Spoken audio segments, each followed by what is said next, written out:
This video is brought to you by Craven's Comic Books and Collectibles. Check out their weekly live show, auction, and sale at facebook.com/Craven's Comics every Sunday night at 9 p.m. Eastern. And you can check out their inventory at cravenscomics.com. Craven's Comics, for the comics you crave. Please welcome to the program, Bianca and Chiara D'Ambrosio. Hi, thank you so much for having us. Well, thank you for coming on the program. It's great to see you guys. Got to watch Slapface last night. For those of the people out there who don't know about the film, tell us a little bit about it and tell us your roles in it. So it's about this boy named Lucas who befriends a monster and basically the life challenges that goes on with it. His relationship with his brother after his mom passed away, his secret relationship with his girlfriend Mariah, and facing us bullies, Donna and Rose. And so it's a really powerful film, and it's different from other horror films, which I really liked about it in the first place. And so seeing it on screen was amazing. And the ending is my favorite part. So that's all I will say. I don't want to say too much about the film, but it's one of my favorite horror films. Right, exactly. And you guys play the bullies, as you mentioned, and you really had to rough the kid up quite a bit. And I know that Chiara, you said at first you weren't 100% comfortable with it, but your co-star, he put you at ease on that, correct? Yeah, because he is younger than me, and so I was like, oh gosh, like I don't want to pretend to hit him so hard. Like it's really hard in the situations because I've never done a stunt scene before. And so we had an amazing stunt coordinator, and he was the best. Mac, shout out to you.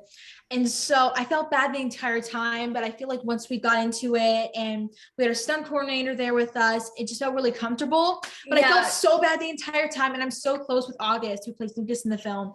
And so I was like, man, I feel so bad. I'm so sorry. I felt even worse because the first time I met August, our first ever interaction was the scene where he's walking and then I tackle him. That's like my first ever scene that I filmed of the movie. So that was like, hi, nice to meet you. And then I just tackled him to the ground. And I've played like meaner characters before, but I've never played a character to this extent. Yeah. So you've never played somebody violent, is what you're saying. Yes, I didn't want to use that word, but yes, I was very violent in the movie. And at first I was a little on the fence, but it was a fun challenge. It was really, really fun. Sorry, Augie.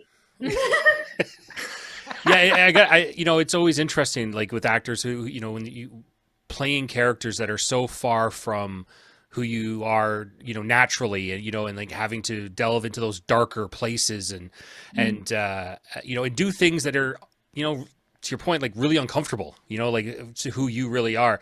How do you approach that, in your performances? Like, how do you guys prepare individually, like to play a character like that? Well, for this specific role, I have seen a lot of horror movies, but I definitely watched more with kind of meaner characters. Like there's like a monster and then there's like a mean girl. Like I watched a lot of horror movies. Like I watched Truth or Dare. Like I was kind of easing myself into horror as I was booked for the part. So I was like, you know what, I'm just going to go on a horror binge. And I watched a ton of horror movies to kind of prepare myself for seeing a bunch of the stuff on set. That was kind of how I prepared. I just, took inspiration from that movie specifically. And I kind of tapped into your inner dark side. I tapped into my inner dark side. That's really small. That's really small. So how much did you give into that dark side? Did you actually go to some really dark places and kind of method-like with this? I mean, I didn't method act. I wasn't a violent person during my preparation for filming. I just mean that. Come on now. No, I'm kidding. I don't know. I just kind of tuned into some of my favorite horror movies and just kind of pretended I was like maybe the monster. That's how I kind of went into this. I didn't tap into my small dark side. I did. So you got really dark, eh, Chiara? And I shared a room with her for years. Well, so I feel like every person has that small dark side to them. And so when they get to play a character that embraces that to its fullest extent, I feel like that's your one time to really lash out all your anger. Because I play the drums. And so that's how I used to lash out my anger. But then I bought Slapface. And so that's how I was able to channel my anger. So it was a great alternative. But no, I'm back to playing the drums. So There you go. That's good. That's good. That's good. You're channeling your anger in the right way. And but like I will say, you guys did such a great job because writing that line of being like the mean girl type character in it, like I really hated your characters. I was like, I really appreciate that. cool. They're not nice at all. It's like they need a target all the time. So when he's not there, they're picking on Mariah. And it's like, oh my God, they're just picking at somebody all the time. You guys did an excellent job because I was just furious. I really appreciate that. I appreciate it. And it's funny because like August and Mirabelle, who play Lucas and Mariah, they are two of my best friends. Yeah. And so during the duration of filming, like I would tell them in between takes, I'm like, I am so sorry for like, I just talked to the director. I'm going to do something this take and I'm going to apologize in advance. And then I would do something crazy and they would like get into it. And then afterwards I'd be like, I'm so sorry. And they would be like, no, it's fine. Do it again. I'm like, oh, thank goodness. Because I'm not a mean-spirited person, and Donna and Rose are like they are so mean. But yeah, I had so much fun. It was a blast. It's always good to ask for forgiveness instead of permission when it comes to that stuff. I like that. I'm gonna use that next time. I like that. Hey, I like Chiara. that. No. So I'm going to assume then that you guys have not played Slapface yourself. No, not on this face. Yeah. No. Yeah, don't want to hurt the moneymakers, right? That's right. No, germs, you know what I mean? No. never know. Too many germs. Your hand touches so many things. No. I watch my okay, whatever. No, I'm saying in general. You were talking about us. Okay. Oh, about us. Yeah. My mom's gonna watch this and be like, "What is Chiara talking about?" That's Oh the first thing she's gonna say when she gets to this part. Yeah, it's okay. Yeah, totally. So Bianca, you want to be a director, correct? Yes. And Chiara, you want to get into screenwriting and producing, right? Yes. So are you guys already contemplating like a dream project you guys would do together?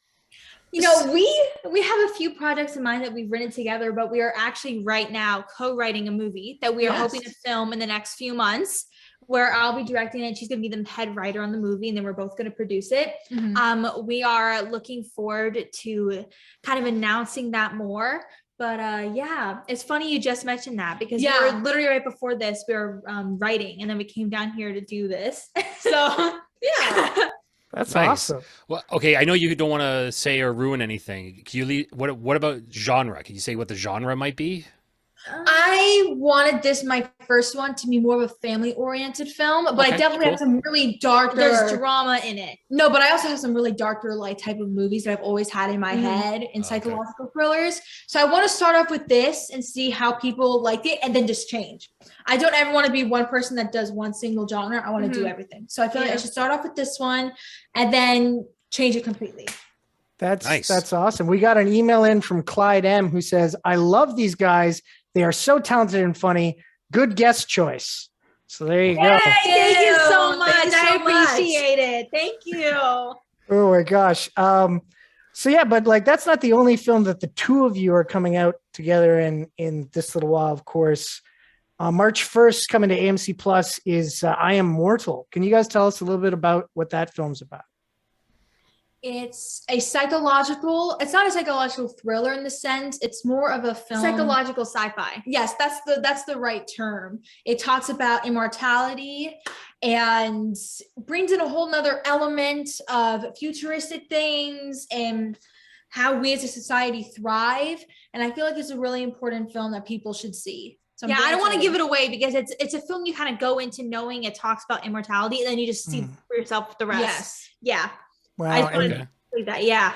It's a pretty big cast, right? Mm-hmm. Ensemble.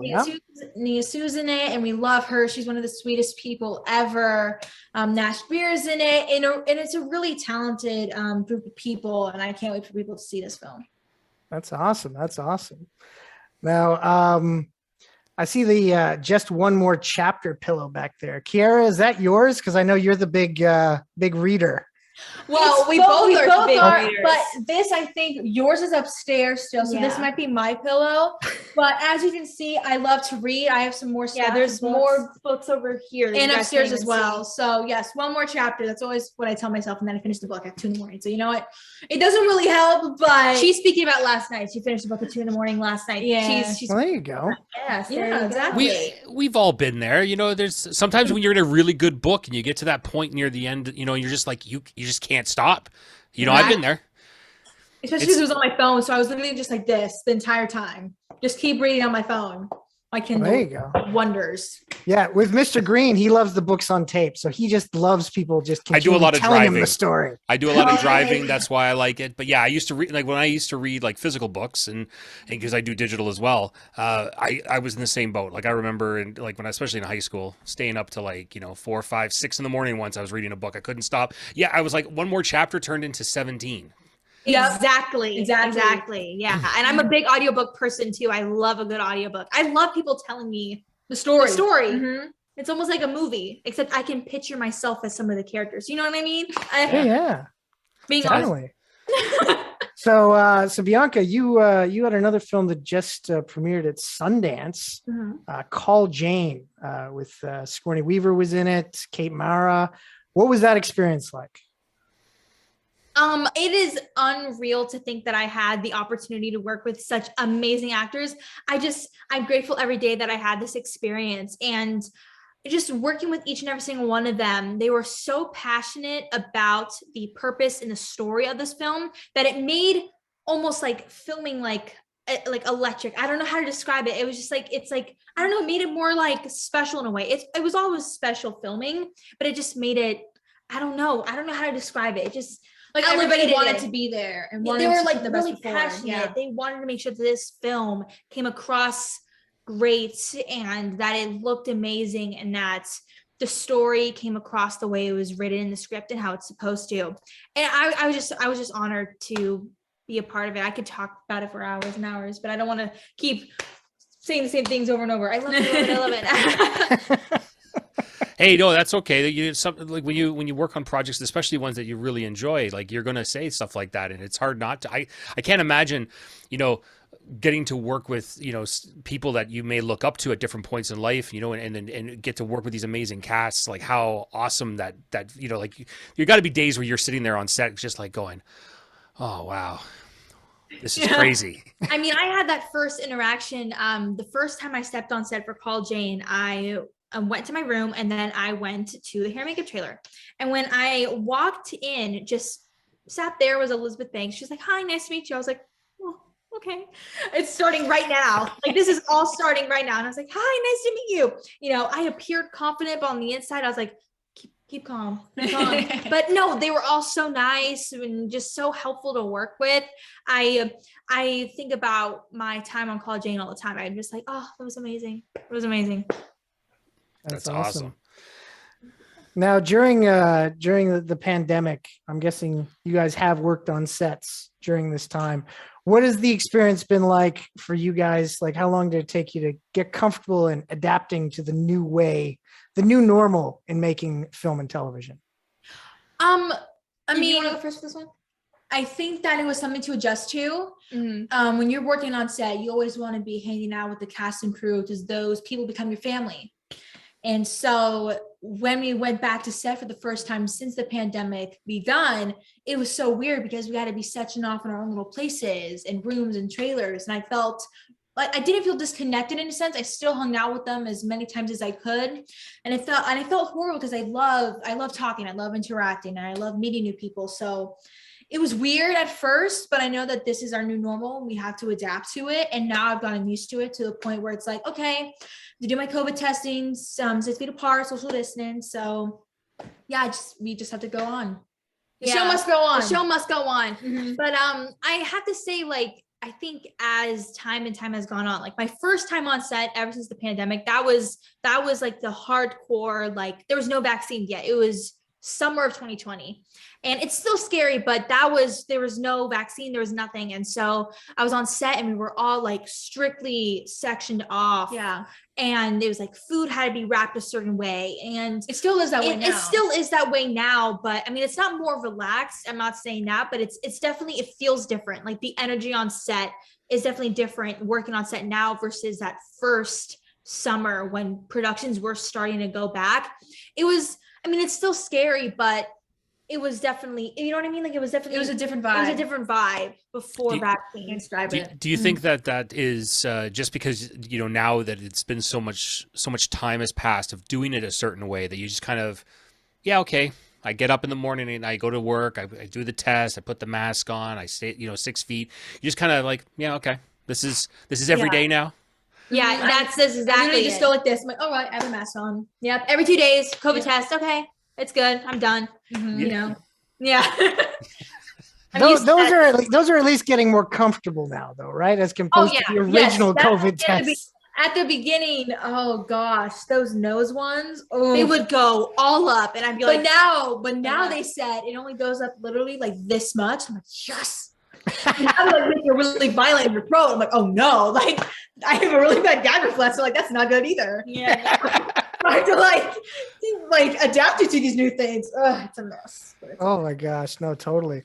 Getting back to Slapface for a second, of course, you know, we talked about the film and how it's, you know, it's got so darker tones and it addresses things like bullying and childhood trauma and how, you know, not having the chance to speak to someone to get out what you're feeling and stuff can have such negative effects.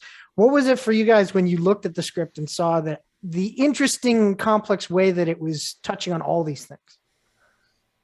I thought it was brilliant. Mm-hmm. Jeremiah, who was the writer and director of Slapface, I looked up to him so much. He's an amazing person, an amazing collaborator. And so when I read the script for the first time, he really pays attention to detail. And really pays attention to every single detail in the script. And there's a reason why they bring it up in certain conversations and not others, and certain actions that the characters portray. And so reading it for the first time, I was really surprised by all the different elements that he put in and how it can be relatable to people who are going through these difficult times. And so it was brilliant. It was absolutely brilliant how he tied in everything. And I keep mentioning the end because it's like one of my favorite parts of the entire film, but I just loved how it all came to a conclusion. And it's an open-ended movie and you get to interpret it your own way. And I feel like that was the most perfect way to end that film. Definitely. Yeah, no, for sure. Because you get to that end, like as you say, when you get to that end, you're just kind of like, you start to, you know, does it go A, B, C, D, or is it like X, Y? You know, like is it change? Yeah. Like which order are you watching things and interpreting things? And that really made it interesting to watch. You know, and like I could see why you guys would be attracted to a project like that because, you know, you're playing interesting characters, dark, bad characters, but interesting characters, and the movie is so you know, visually interesting and you know, and the story's complex. It's really good stuff, you know, and hats off to you guys for pulling it off, because you know it's never going to be easy to play those characters, right? Like it's just, even if you have fun, even if you know you get to play in that sandbox, it's a I don't know, but like when you finished it on the day, like did you guys have to like kind of like metaphorically shower to get the dirt, you know, like the well we actually, the last scene that we filmed, which I guess I should preface this as a spoiler, I'm going to be kind of vague about this. The last scene that Donna and Rose are in the movie was the last scene that we actually filmed on set, so it was already like a more emotional type moment, and then after it was over I was like, oh gosh, I'm in this headspace. And then that was also the day they filmed the final scene of Mariah. So it was just a big day of emotional mess. And we did have afterwards, I was like, like I had, it was almost like a weight off my shoulders. Right. And then I went to go get fries. So it was like, we did have to film one of our fighting scenes that morning. That was the one where I actually tackled August. That was filmed before, and then we went to our last scene in the film. And so I was all over the place that day, but it was really special. And then we got to go to a diner and get fries. I guess that's my metaphorical shower. I just got to eat fries. You know, I like that because fries work for me. I love fries. You know, fries are a very good come down. Definitely, they are. Yes. The cleansing fries. That's what we're. Yeah, they are. Finding your center with fries. Yes. Yeah. Exactly. A nice fried center. Totally. Yeah. Oh, I love that. Oh, there you go. Oh my God. So one final thing I want to ask you guys about the film, of course, your little gang in it is called the Nightshades. Mhm. If you were going to name a teen gang, what would you call it? Oh gosh. I have never been asked this question before, and I'm literally going to text Mirabelle after this and we're like, so you're going to stay tuned for this interview. And then I want you to answer this question too. And then I'll post the answer. Who? Like, I have one that comes to mind, but I don't know. No, let's think. Oh if my gosh. I'm gonna think, I'm gonna take this question and spin it. If I'm gonna think like my character, I'm gonna call it Donna and the Others, because Donna probably thinks of herself as the top of the. Then I'll call it Rose and the Others. There you go. Yeah.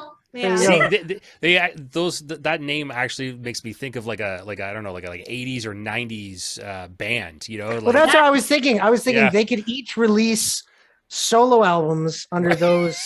Yes, Yeah. exactly. It just be like heavy metal the entire time. Yeah. Yeah. Yeah. That's awesome. That's awesome. Oh, man. Well, it's been a delight talking to both of you tonight. And we look forward to all the stuff you got coming down the pipe. I know you both got some cool things coming up, and can't wait for people to get to see them. But thanks so much for coming on the program. Thank you both Thank so you much. both I had so so much much. fun. All right. Awesome. Have yourselves a great night. Thanks, guys. You too. Bye.